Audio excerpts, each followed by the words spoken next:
Tomorrow morning at 5 a.m., the War Band will be on an airplane headed down to Knoxville, Tennessee to lend the boys a hand with hurricane relief efforts. We'll be down there for just short of a couple weeks, and I don't know exactly what we're going to be doing. It could be running heavy equipment. It could be most likely doing saw work, sawyer work, chainsaws. It could possibly be hiking supplies in. So today's video, on the eve before we leave, I've got, the guys were just over here, we got everything packed up. I thought I would show you what we're taking and why, kind of our philosophy of use, for lack of a better word. It's kind of tricky because we have a 50-pound weight limit and we don't know exactly what we're going to be doing. Probably chainsaw work, probably running heavy equipment, and probably packing in. So we had to kind of account for all those things. I'll jump into my 3 bags, we'll break them open, and I think you might enjoy this video. I'll be taking 3 bags with me. I'll be taking my Wildland Mystery Ranch pack, my Wildland campaign bag, and my Mystery Ranch carry-on. These 2 black bags I will be checking. This small Pelican case over here will carry our firearms. Mr. Brian and I are combining ours into one, and he'll be carrying those, so that will actually be going in his bag. So I guess we'll just start with the Mystery Ranch pack. Since we're flying, we couldn't take everything that we wanted, so the War Band got together and we decided that we'll take our Wildland packs. Reason being is that we're all very familiar with them. We spend a lot of time in them, and they're really good for working, and they're super modular, and they can really be flexed in to do all different types of roles. So this is not the way I'm going to pack the pack to be using it. This is just a way I packed it to travel, but we'll lay out and categorize everything. But I want to talk about kind of the individual pack. So a Wildland pack is different in that the weight is slung very low on the back, and this gives you a free range of motion so you can work with tools or with chainsaws. Also, it's a very robust pack, and it's meant to be used and worn all day long and to be comfortable. What's really unique about these packs is how modular they are. If you look here, you'll see that there are 2 gray snaps here, Fastex buckles, and there are 2 on the back side. If you release these buckles, it separates the crew bag from the main harness. And that is very important here, because now if you want to have a lightweight version of a pack, now you've still got your harness system, you've got the weight belt, and you've got a pretty good cargo area down here. Now normally you would carry a fire shelter in here, and I pulled that all out, and I'll have my chainsaw tools in here, maybe a SIG or first aid kits and that sort of thing. So that took a lot of the volume out of it. Now with the crew bag, another cool thing is I'll be taking a 3-liter water bladder. This is a Camelback. This also now incorporates and snaps on to the harness system. So now you've got a really lightweight harness system where you can carry gear, you can carry your medical supplies, your chainsaw tools, maybe some wedges, some first aid kits, some marking tape, and then you don't have a big bulky pack. But if you need to carry supplies or you're going to be out for the day, you can put the whole crew bag on there, and that gives you a lot more capabilities. So that's the reason why. Primarily because I'm just used to it and I've spent so many hours in it and I know it works and it's proven. So that's the reason behind selecting a Wildland bag. In no particular order, I'm going to have 20 feet of tubular webbing with a fall rated carabiner, safety glasses, and 1 of 2 felling wedges. I'm taking my own personal chainsaw equipment because I'm just familiar with it and I'm uncomfortable working without it. I'm taking 2 pair of gloves. I'm going to take a pair of Tilly goatskin 141.5Ls and a pair of Oakley gloves as well. It's nice to have 2 pair, primarily just work with the leather gloves. A Ride in the Rain tablet. I'm not going to go crazy with batteries because I can get them on scene, but I will have extra batteries for the equipment that I'm using. So lithiums, AA's, lithium CR123s, primarily these are for lights. I'll be taking an Icon headlamp. Make sure that's locked. Ooh, it's not. You want to lock these things so that in travel they don't inadvertently turn on and run your batteries down. This is the Wildland version that I use. 4 batteries. This will run multiple days on a lower setting, and I've got these are tried and true for me. I'll take a Surefire, my backup EDC, a small bivvy. This is a little, like a Mylar sleeping bag, or that you can press this into an emergency poncho if necessary. That's electrolytes. I mix that in with my water, and a Leatherman wave with the accompanying tools. I like to keep things all together in these small, these are the little SOE. Shout out to SOE and John there. He makes these little toiletry bags, because I don't like having things loose tumbling around in my pack. I like to have everything neat and tidy and organized. So I'm going to put this stuff back as I take it apart, so I don't have a monumental job when this video is done. But that's the contents, and as well as a personal IFAK. This I'll thread onto my Faller's belt. I've got a tourniquet, Israeli bandage, combat gauze, and a pair of North American trauma shears in there as well, and some compression bandages. So that's a very minimalistic personal IFAK right there that I can slip on the back of my Faller's belt when I get that set up. Let's go over, here's the Camelback. Of course, this is the military version, 3-liter, wide mouth. The hose and everything is inside. This, in a Mystery Ranch case, has got a really clever clip system that you can hook on the risers and incorporate that into your pack when you're in the convertible mode. So that will take care of the water. My main bag, I'll be using my old Wildland firefighting campaign bag. This is a bespoke bag made for that type of work for 14 to 21 day deployments. Everything that you would need on your person, all your personal items, camping gear, everything, no matter what environment, to be self-sufficient, is designed to go in this bag. So it's a big, heavy, robust bag, and it's perfect for this. Let's break down the compartments. This bag has 4 compartments, and again, in no particular order, it's just the best way I could set it up for travel. We'll have portable showers, so we'll be sleeping on cots, so shower shoes. I always carry Chacos. These are made in Colorado, rebuildable. Heavy, but very good, and suitable for other things other than just shower. But you don't want to go into a public shower without some sort of footwear, so that's pretty important. This is the holster I'll be carrying. So because I like to wear short jackets and a Faller's belt, or even a pack, you need to have a holster like this if you're going to be carrying with work belts, because it gets it down below your jacket, it doesn't lift, and below your work belt. So just a slight drop on, and this will be for the G19X. This is a T-Rex arms, designed to work with the Surefire X300 with a leg loop. So Mr. Bryan's taking something similar. He's taking a Safariland outside the waistband retention holster. The compartment here on top, number 4, I will be taking my FUPA and God's Word, and an extra set of leather laces for my boots.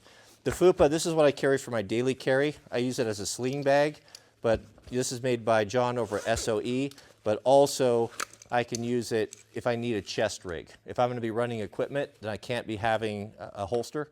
You can't sit in the seat all day with that. And so I'll transfer over, and this will be my carry with across the back a full chest harness rig. So this is the FUPA is a very versatile pack because it can do goes both ways. It's got these loops on it that you put the Fast-Tech buckles on, then you get a true across the back harness that rides right on the chest. If you're running equipment, it's really ideal for that application. Into the main big compartment here.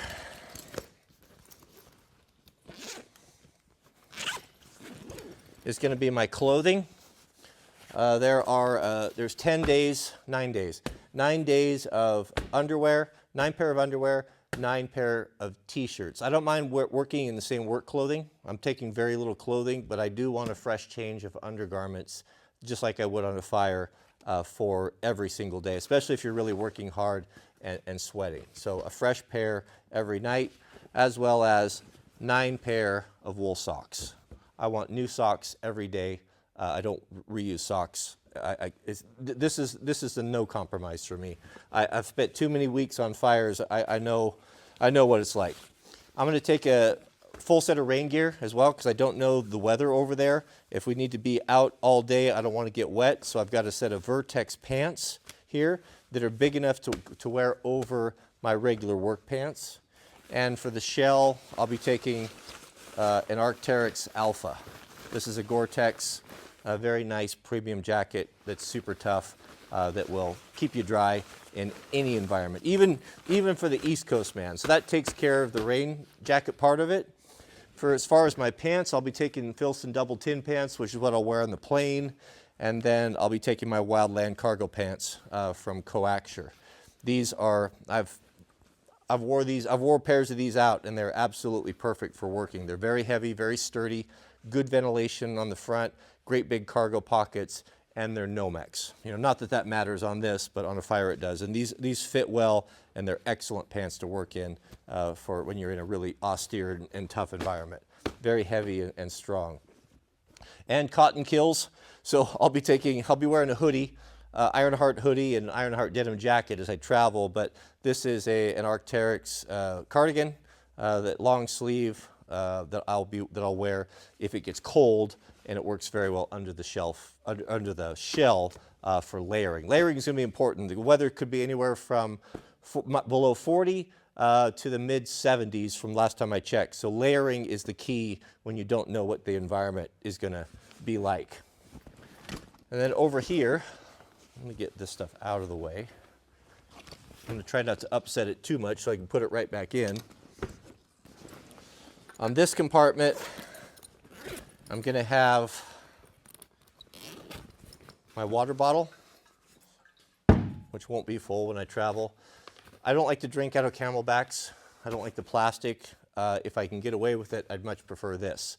So this will fit really well in the crew bag. One thing nice about Wildland Packs is they have these huge pockets on the side where you can carry tons and tons of water and drop things in. And I like the Yeti bottle, so I'll be taking that with me for my daily water. If I'm running equipment, that's going to be in the cab with me.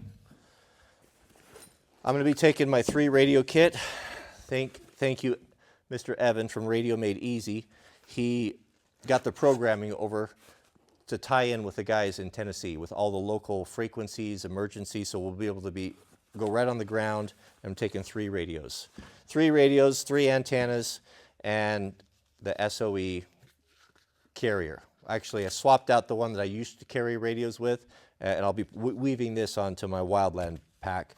But I've got 2 extra. I can hand one off if I need to. Mr. Brian will also be taking his radio, so we'll have a total of 4. So a complete radio kit with antennas, all charging cables, everything that we would need. I'm going to take a knife, Tep for Armory number 13, just because I want a good knife.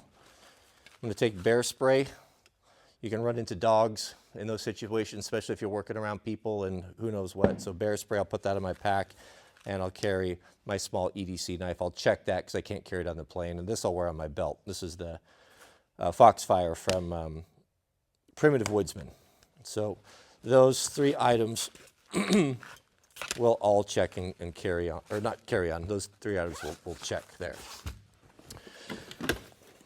I'm taking my own hard hat. If I'm going to be running a saw, I got to represent the West Coast. This is the one I've worn forever, and I want it. I want my own personal equipment. If I'm going to be spending a week on a saw, then I'm going to have my own things. I'm going to take a set of Peltors. If I have to run pumps or heavy equipment, the squishies are fine, but to have the Peltors, I think it's worth the wait. I've got amplified hearing. It's just really nice. Mr. Bryan's also bringing them with him, and I wasn't going to bring them until he talked me into it, but I had the room, and I could handle the weight, so I'm taking that. Of course, I'm taking an axe. This is the axe that will be on my Feller's belt. I think, what did I do with those things? Oh, over here. I will be bringing my Feller's belt. I've got it all broke down. Here we go. But I will build it up when I get there. So this is what I always wear with the chainsaw. So this is my belt. I'll have my scrunch tool. I'll have my aluminum axe sheath. This is the wedge number 2. When I'm working, I'll carry both those in there like that. And then I've got an axe for pounding, because I just want an axe. We're both taking one, and I always travel with one. I mean, I'm not working with a saw without an axe. So this belt will get built up and will be my falling belt. I'll also put the IFAC on there So I've got a tourniquet and a first aid kit with that. So that's all broke down, but you can see, you get the idea. And then my chainsaw chaps, because I'm partial to them. I like mine because they're broken and they're shorties, and they don't sweat me too bad. And well, I earned these stripes. So I want my own chainsaw chaps. So a little bit of extra work carrying my personal protective equipment, but you know, it's important to me. So I want it right, and I want my stuff. So that's why I'm carrying it. And that's the whole kit. Apart from my carry-on. This here is my camera kit. I don't know, I'm not going there to make videos, but I also want to use my platform here to bring awareness to what's going on down there and the help that they need. So that's part of the reason why I'm going down there too. So if I can, I'll make content here, but it's not my primary focus. Extra microphone backups. I'll take a super clamp, a Manfrotto ball head, camera tool, I don't know what those are called, a small tripod, and that's through personal experience. I can make anything I want to make with this small bit of kit right here, including what I'm filming on right now. Let me show you my carry-on bag and the Starlink, how I'm going to carry that, and that will make up the whole kit. This is the only thing that I'll carry on. This is also a remnant from the wildland firefighting days. Mystery Ranch makes some of the finest nylon in the world, specifically for wildland firefighters. This would have been my administrative case. What's cool about this is it's a briefcase, but it flexes into a really good backpack, which I find to be very, very handy. So this would be my carry-on. This would be my valuable items, things that I don't want to check. So I'll be taking a laptop, and I'll be taking, for the very first time, Starlink Mini. I think that's going to be a really critical component. Communications are pretty spotty, of what I've been told, and I'm taking it. I don't care.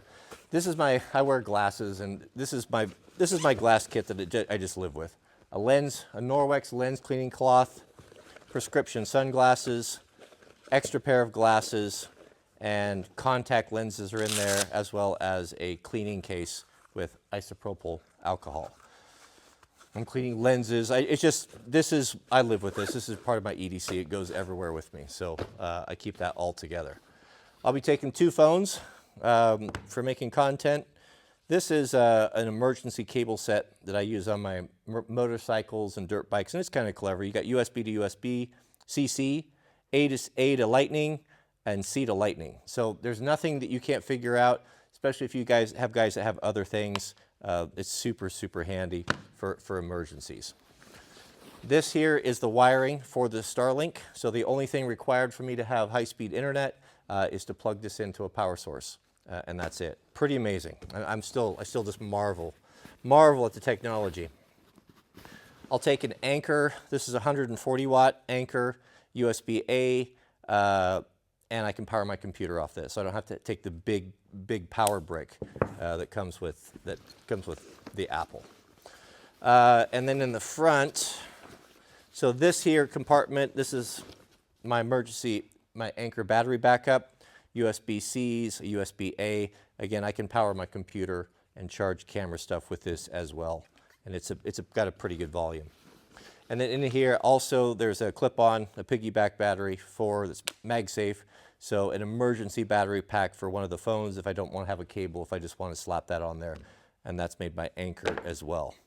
Very good. These are very good items. And then a whole bunch of microphone batteries for my Sennheisers that I don't want to have to recharge, and this would see me through for a long, long time. So I don't think you can check those, so I've got those in here, and those are my I live with those all the time. So in here, I've got some snacks.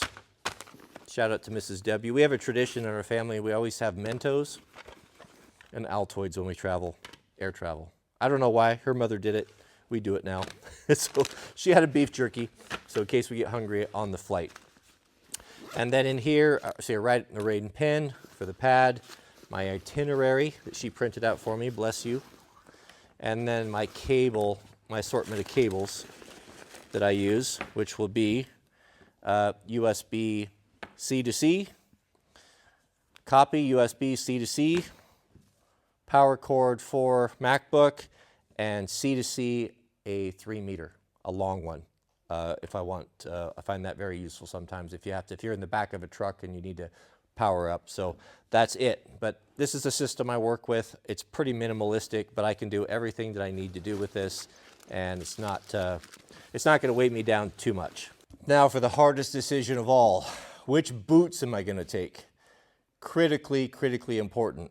You're working around broken down structures, you've got nails, you've got fasteners, you've got screws, you pack and weight. It's very important. I didn't want to go full on Wildland boots because I just don't need that. I'm not going to be in a fire, and they're just so heavy.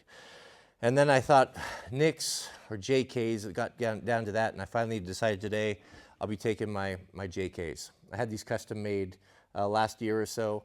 I haven't worn them that much. I was actually going to save them for good because they were just so pretty, but they're just so comfortable and they're so light, and I feel so athletic in them. I'm going to take them. I thought I was going to take the Nicks, but I changed my mind at the last moment, and I'm going to go with the JKs. I've got all the good boots. I've got Whites, Westcos, JKs, Nicks. I've worn them all since I was a teenager, and I've never in my life had a boot that was so comfortable out of the box that required little to no breaking in. It's absolutely phenomenal there. I can't even imagine what they're going to be like when I've got a year in them. Good fire lug soles, good strong shanks, so if I step on a nail, they'll protect my feet, but they're not so heavy that they're not athletic if you need to move or cover some ground with weight on your back. So the JKs have won out the boot war, and that's what I'll be taking with me. And that, gentlemen, is it for the kit. We hope to have boots on the ground. Tomorrow we rented a pickup, so we've got about I think about 85, 90-minute drive from the airport to the FOB, where we'll tie in with Grindstone and get our assignments. So we'll, I guess the next time I talk to you will probably be in Tennessee. I'll give you updates when I can. Again, I'm not going there to make content, but I think it's very important to get the word out. Folks are, sometimes on these disasters, when there's a lot of media coverage, you get a real influx of folks helping, and not everyone can stay there for a long time. And when that initial rush diminishes, sometimes there's a need. So coming in, week and a half later, there's still going to be a need, and I want to make sure that we get that out there. And I'm curious to see what goes on, and there's not a lot of reporting, and I'd like to see the real story, and I'll get that to you as well. So we sure appreciate you watching. Please hit the thumbs up, subscribe if you haven't. We got a real, I guess we got a lot in front of us, and that's it. May God bless you and your families. Please keep us in your prayers, and we'll see you all on the next video.